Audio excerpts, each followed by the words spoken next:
This is a journey like no other. After several months of wrangling with the North Korean authorities in Paris, we obtained a visa for Pyongyang. As soon as we arrived, the scene was set by a compulsory photo shoot.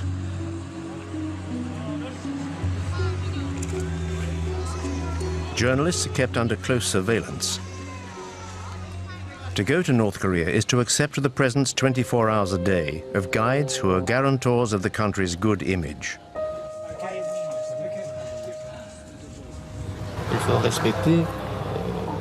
The law must be respected. We do not allow French journalists to go out alone. Our country, North Korea, does not like the French. Why? Because they took part in anti-North Korean operations. There never were any French operations against North Korea.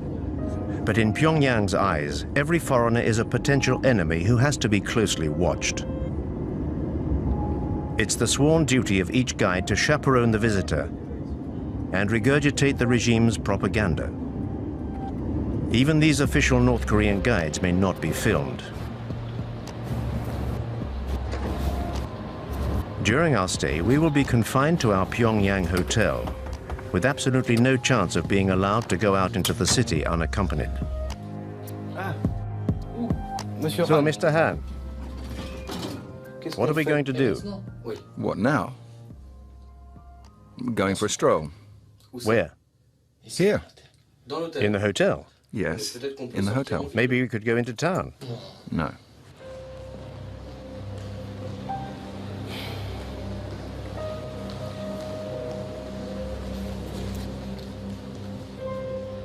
Having spent several hours wandering around the hotel lobby, we finally get authorization to go out.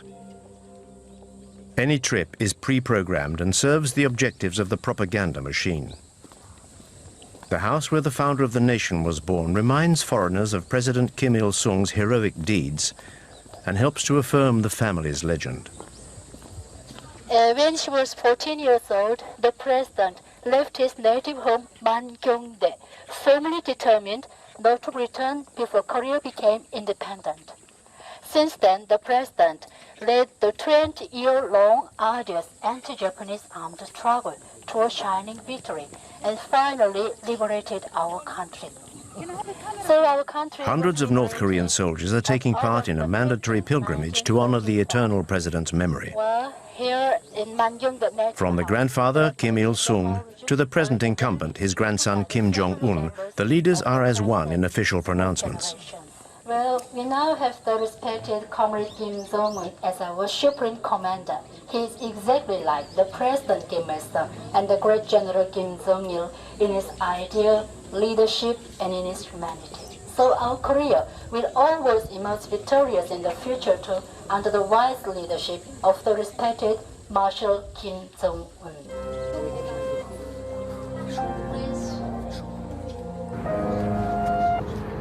We've been given authorization to visit Pyongyang to film the capital's latest infrastructures. The authorities are keen to airbrush the image usually associated with this country: a totalitarian regime, a family dynasty, and brutal repression. This shiny, brand new hospital is exactly the sort of publicity the regime wants. On the 3rd of November last year, Marshal Kim Jong-un visited our hospital. He was very happy. He said he felt like he was walking into a palace. Look at that chandelier up there. That is our emblem. It represents a woman's bust. This is the room which our glorious leader, Kim Jong-un, visited on the 3rd of November. Come in.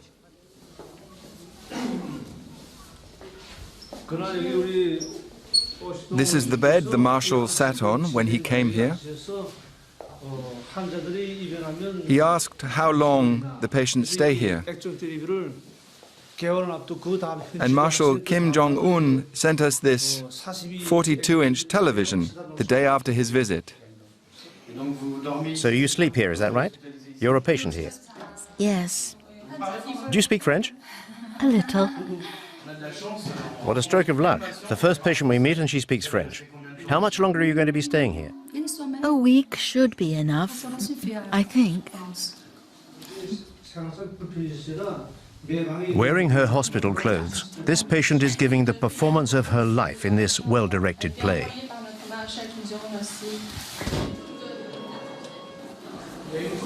Is that a power cut? But reality soon kicks in again. Do you often have power cuts? No, very rarely.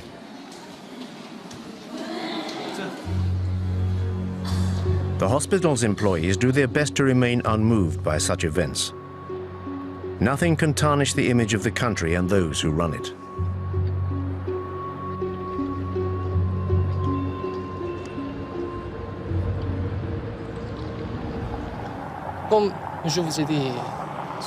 As I said to you this morning, our country is at loggerheads with the USA, Japan, and South Korea.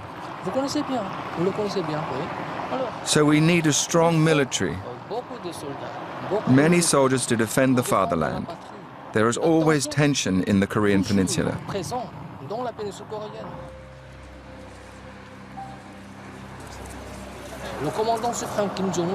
And Commander Kim Jong-un is very young. He has declared, if our enemies dare to light even the smallest fuse of a war, Korea will strike a lethal blow, which will definitively unite the country. Reunification of our nation is the most fervent wish of every Korean.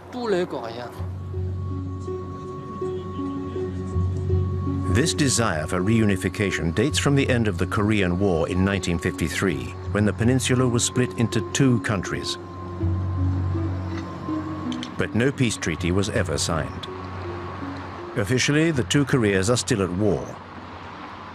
North Korea was subsequently run by Kim Il-sung until 1994, and then by his son, General Kim Jong-il, who died on the 17th of December, 2011.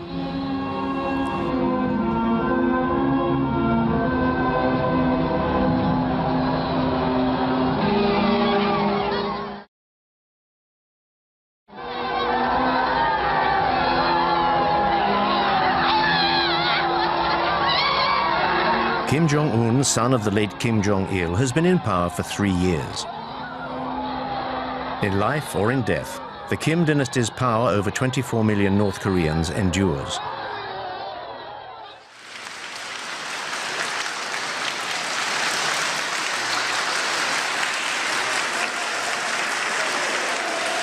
The Kim family is the first communist dynasty in history. The new incumbent was presented to the people as a natural successor. Barely 30 years old, Kim Jong-un was quickly awarded the titles of Supreme Commander and then Marshal, and set about consolidating his power. Kim Jong-un's accession to power gave birth to a new hope in the hearts of the North Korean people.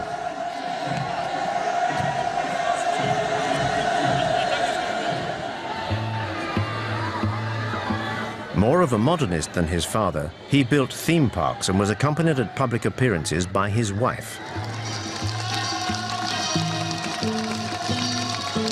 No North Korean leader had ever been seen to be so liberal before.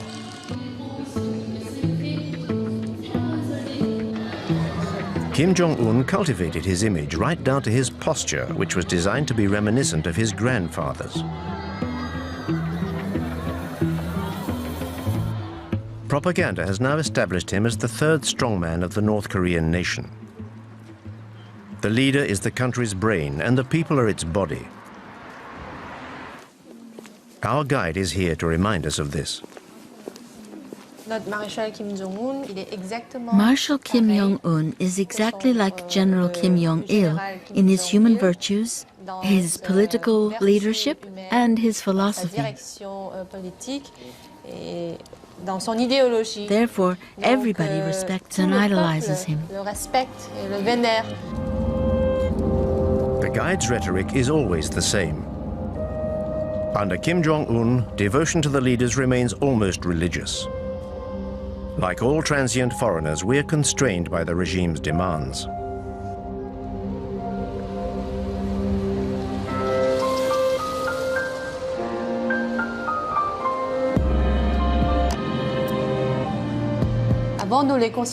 Before, we thought of them as leaders or heads of state. Now, we think of them as our family's fathers, be it children or old people, be it men or women. The entire Korean nation considers them to be our fathers. In his 3 years of absolute power, Marshal Kim Jong-un, like his father and grandfather before him, has become part of the intimate fabric of Korean families. This retired scientist and her granddaughter are typical of this devotion to the regime. What are your feelings towards the Marshal? Like everyone else, I feel that Marshal Kim Jong-un is the embodiment of our destiny. He is our future and a father to us all. You foreigners could never understand how much we venerate our Marshal. The whole Korean population places its future and destiny in his hands. It is thanks to Marshal Kim Jong-un that I am wealthy and can live like this.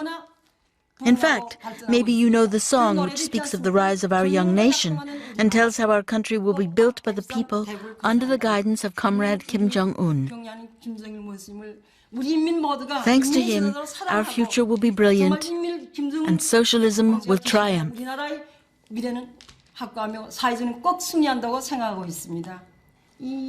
How about a song?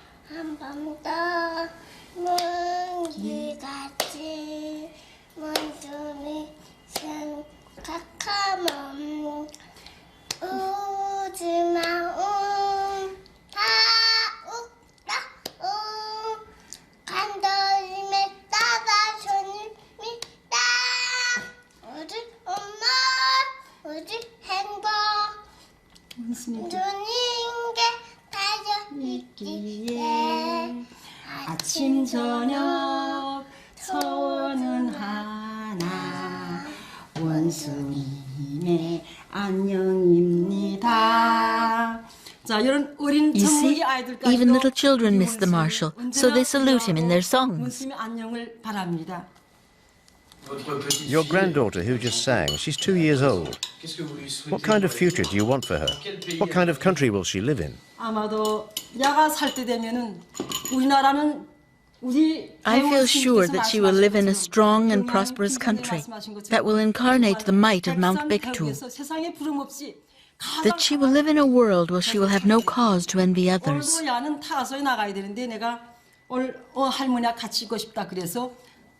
She already goes to a good nursery and will go to the free high school and university. We hope she's going to be a scientist like her grandfather. We would like her to contribute to our nation's developments in science and technology under the guidance of Marshal Kim Jong-un.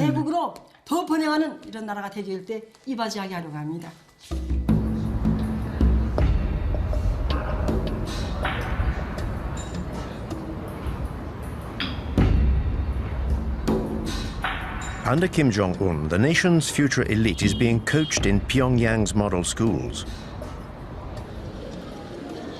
Here, the children of families close to the nucleus of power will one day become musical virtuosi.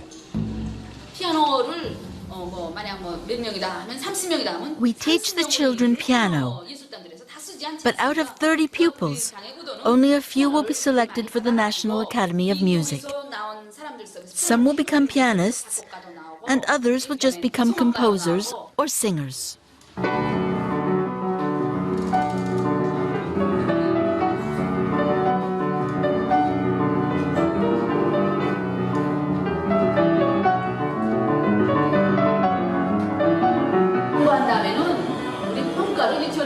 Our junior school gives out these red stars as rewards to children for good work.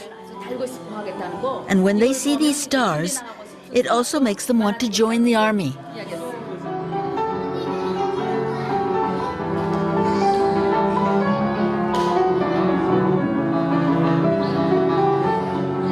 In this way, youth is molded to the regime's ideology from an early age and plays a vital role in its propaganda. The children have to be adorable. They are cosseted and well-fed. These are the regime's privileged few, the keepers of its eternal future.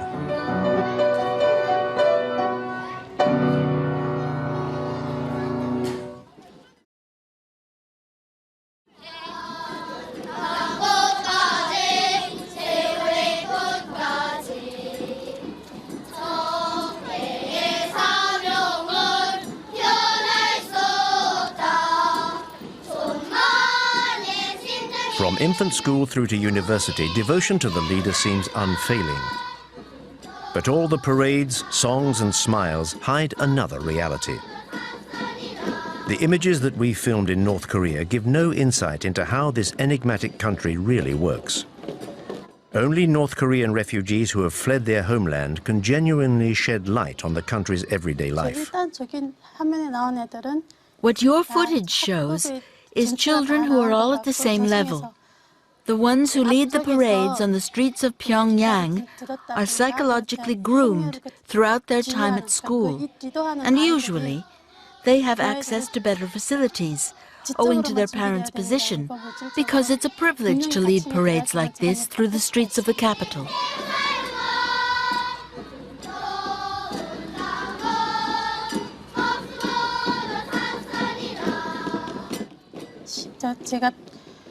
The difference between the kids from Pyongyang and the kids from the countryside is their size.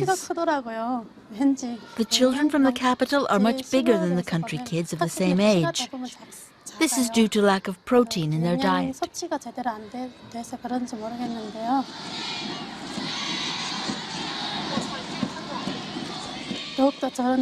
Now a whole host of new songs glorifying Kim Jong-un is being taught to the children.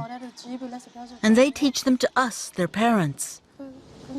If children sing any song that is in any way critical of North Korean socialism, they're censured in front of their classmates.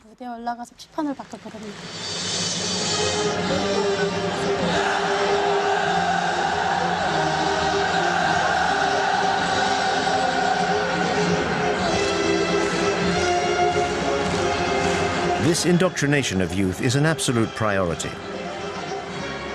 At the heart of this education lies a rabid patriotism.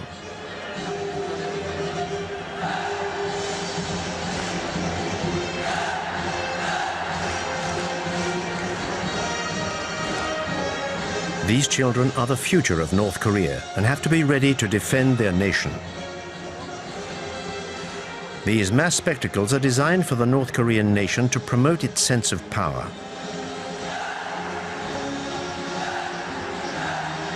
These 20,000 young participants are all members of families fiercely loyal to the regime.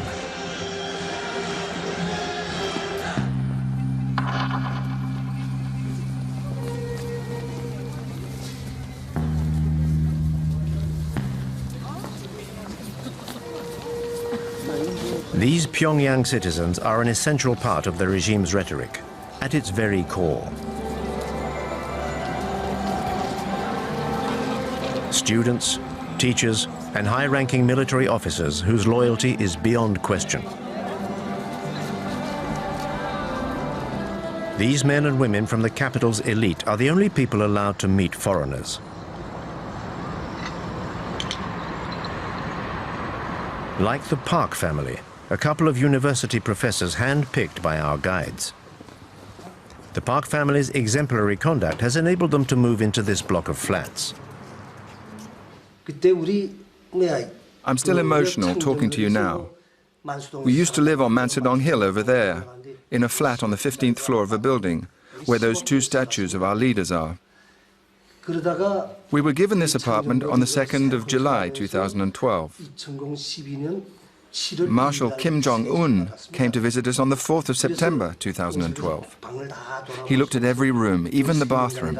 He turned on the tap and the water ran freely, so he was very pleased. I couldn't believe how lucky I was to be able to live in a flat like this. When our Marshal Kim Jong-un visited us, I even asked him, "Dear leader, why is it that a family like ours is allowed to live in such a luxurious apartment?" The Marshal said, "In our society, teachers and their families are the people who are entitled to the greatest respect.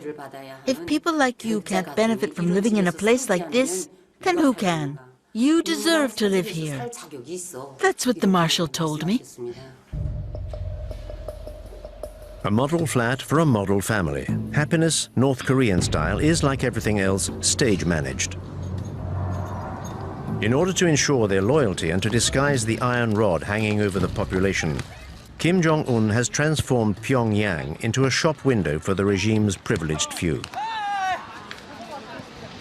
Our Marshal Kim Jong-un is trying to ensure that all our people can enjoy a happy life. He wants the people to be able to live in a civilized country, a civilized and socialist country. It is his will and his intention that the people may one day enjoy a very modern lifestyle. This shows that we're trying to develop not just the leisure industry, but also sport, healthcare, and culture. We're trying to live in a more civilized world, basically. The despot Kim Jong-un has decreed the North Koreans should have fun. The country has supposedly entered a new era with fun for everyone. At least, that's the image that the authorities want to display to foreign visitors. On the outskirts of Pyongyang, this equestrian center is Marshal Kim Jong-un's latest creation. This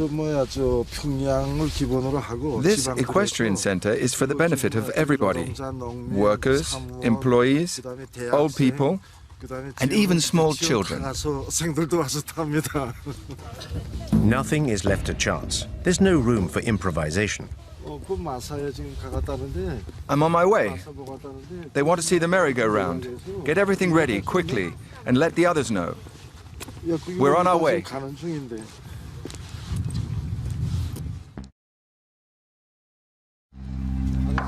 The horse symbolizes North Korea's power.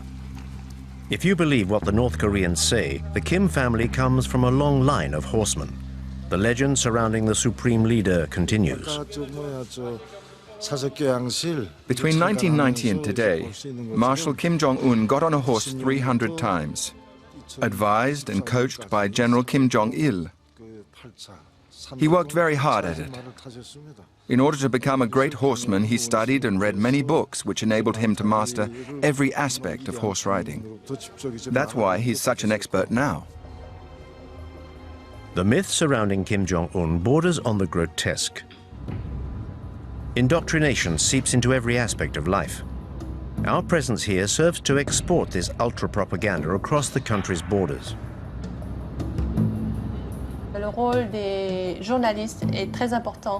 The role journalists play is very important. That's why we're taking the documentary you are making of our country so seriously. We hope that you will take what we have told you and turn it into a fair and objective documentary. Part of the schedule for the day is a visit to Marshal Kim's latest folly, a ski resort 200 kilometers from Pyongyang. His time studying in Switzerland gave him a taste for winter sports. The regime has spent $300 million on the construction of this complex. But Kim Jong-un has also achieved his objective of circumventing the embargo on leisure goods imposed by the international community. We have 10 ski slopes here at the Masik Resort, 9 for professional skiers and 1 for beginners. We started building these slopes in May 2013, and we finished on the last day of December 2013. That's what the Marshal required, and we achieved it. Our leader even promoted our resort all over the world.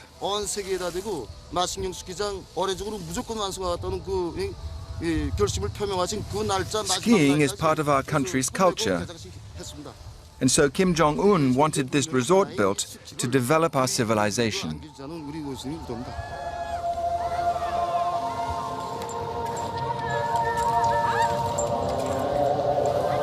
But who in North Korea can afford the luxury of a holiday here? No one is willing to explain the circumstances of their stay here.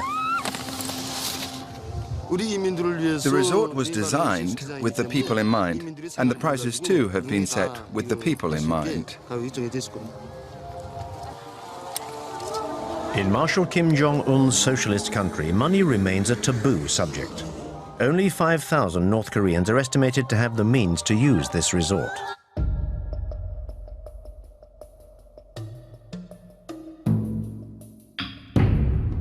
In the opinion of this North Korean refugee, these new facilities are unacceptable. 중요한 건 아니고요. 거기 뭐 불필요하게 그 국민들이 먹고 살기도 It's all 힘든데 so ridiculous. 그 건설해봤자 People are starving to death, and these facilities are only for rich people from Pyongyang and no good to anyone else. 갈 생각도 안 하고요. The reality is that people in North Korea are suffering.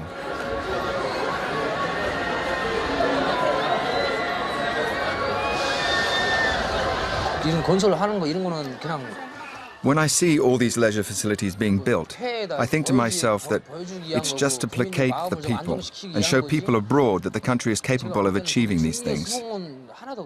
All the money spent on building these things could have been redistributed throughout the population. This is just throwing money out of the window.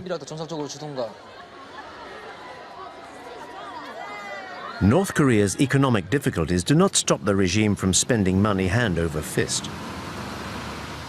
Every 2 years, Pyongyang puts on a film festival open to foreigners. This is a way for the authorities to present an image of cultural and material prosperity to the world.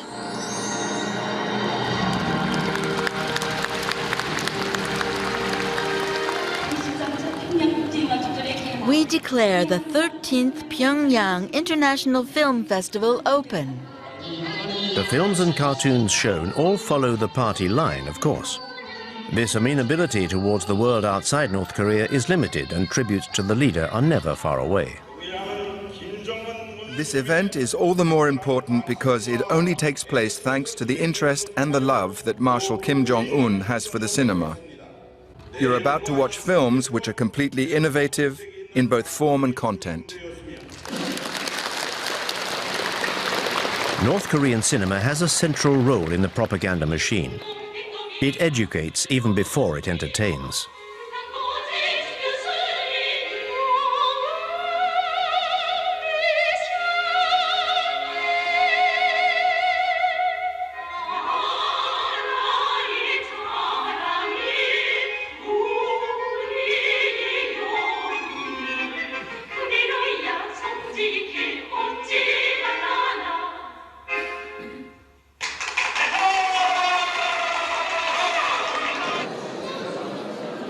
The film festival also allows the regime to present itself in a good light, a message relentlessly driven home by the Ministry of Culture.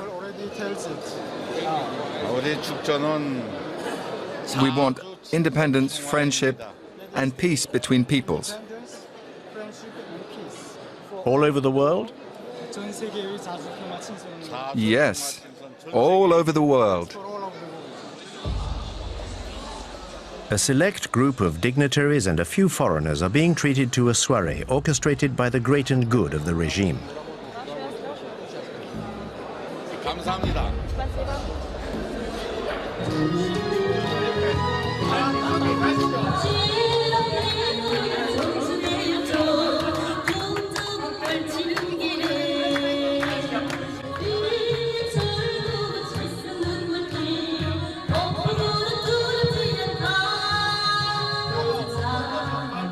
But behind this facade of a smiling, prosperous North Korea, the regime maintains control over every citizen's life.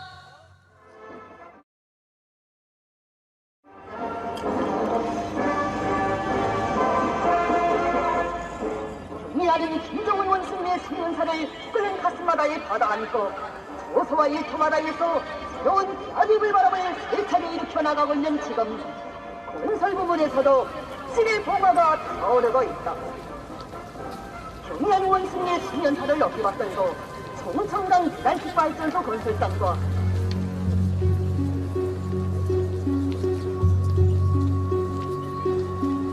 In this country of supreme leaders, even the smallest event is an opportunity to pay tribute to the leadership.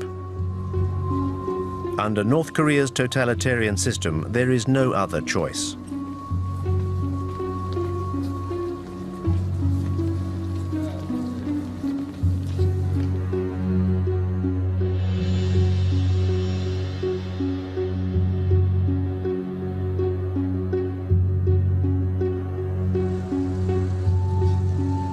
To commemorate the 60th anniversary of the end of the Korean War, the population of Pyongyang is requisitioned to pay tribute to its army.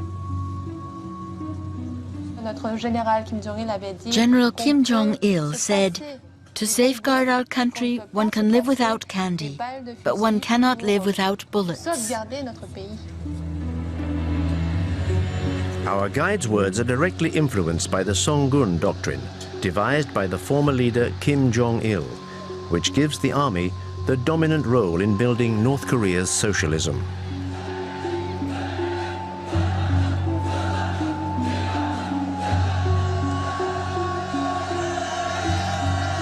Like his father, Kim Jong-un perpetuates the tradition of large public parades. In this way, he sets the scene for his own power and that of North Korea.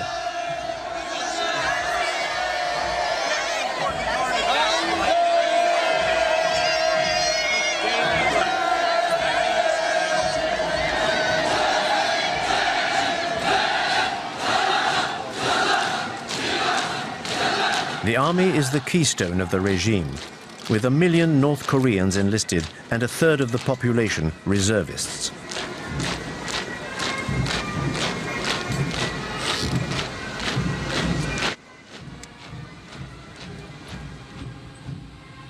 북한의 열병식은 독특한 대열 방식입니다.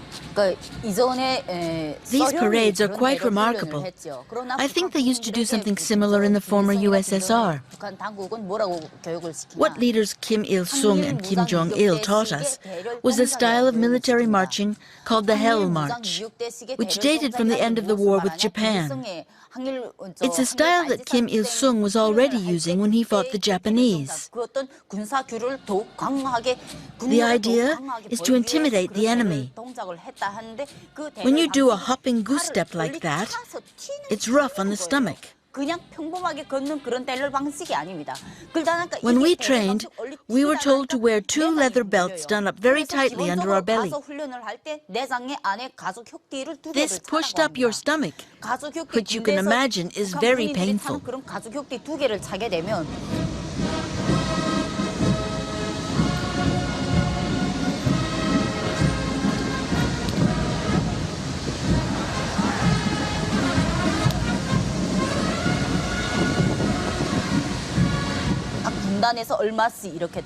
I took part in training for these parades while I was a student at military college. But a few days before the parade, I contracted paralysis in my legs because of the hopping. So I was unable to take part and had to go back to college. The training is extremely hard. It felt like being a prisoner in a labor camp. And in North Korea, not to be able to take part in the parades is very shameful.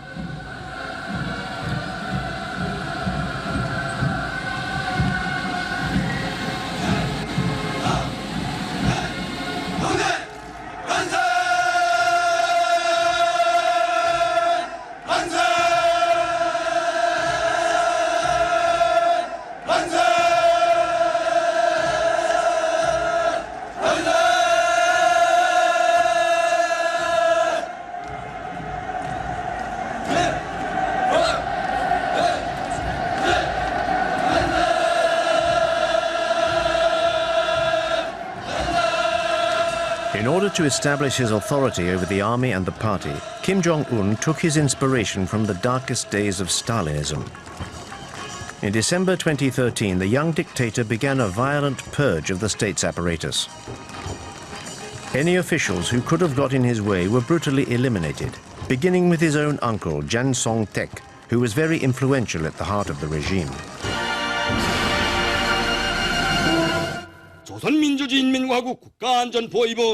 The Special Military Tribunal of the Ministry of State Security of the Republic of Korea has found the accused, Jang Song-taek, guilty of acts of subversion against the state.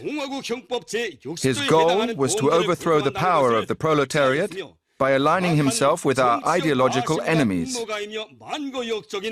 This crime carries the severest penalty under Article 60 of our Penal Code. This upstart, this traitor to the revolution, is condemned to death. The decision is to be implemented with immediate effect. Jiang Song-tek was shot, according to the party line, for fomenting a coup d'etat. He was said to be overly immersed in commercial activities with China. Any hope of the regime relaxing its approach was definitively snuffed out. Kim Jong-un has asserted himself as a warlord. His frequently bellicose directives are followed to the letter by North Korea's soldiers. After the Kim Jong-un regime took power, training became more and more intense. He was determined to crush South Korea by force. He was very insistent on the weapons we had to use and ordered us to use all our ammunition on every training drill. I remember the directives changing when he took over. We had to go up into the mountains more and more often for training sessions, 2 or 3 times a week. And everything changed from a military equipment point of view. We got new and better munitions, like armor-piercing bullets. I think Kim Jong-un wants to prove to Koreans that he is capable of preparing the country for a war against South Korea.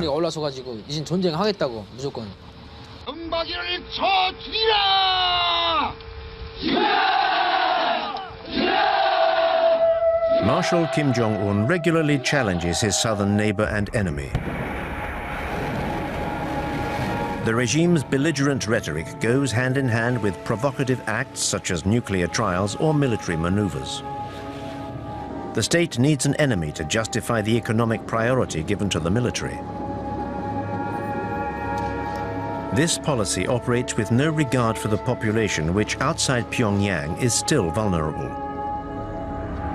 Between 1994 and 1998, the country suffered its worst ever famine, which caused the deaths of hundreds of thousands of people. At that time, I was a soldier, and I had some serious health issues. I'd lost a lot of weight. I remember that opposite my barracks, there was a woman who used to deliver food to the Labour Party cells. I went to see the farm manager and pleaded with him to give me some apples. I said, "Give me an apple before I starve to death." So he said, "You can eat what you like when you're here, but you can't take anything with you. Otherwise, all the other soldiers will end up coming here and your superiors will confiscate your food." I lived on an apple in the morning and an apple in the evening for several months. Nowadays, there are no great famines, but lack of food is still the main thorn in the regime's side. A third of the country's population suffers from malnutrition and is dependent on a public food distribution system. L'État achète de la part des paysans The state buys cereals and other foodstuffs from the farmers at a low price à des prix bas et puis and then redistributes them among the population. Depending on the number of people in the family, they get more or less food. More is given to families where there are adults. The regime is still incapable of feeding its people, but is keen to convince us that the opposite is true. Our journey now takes us on a visit to a naturally exemplary farm.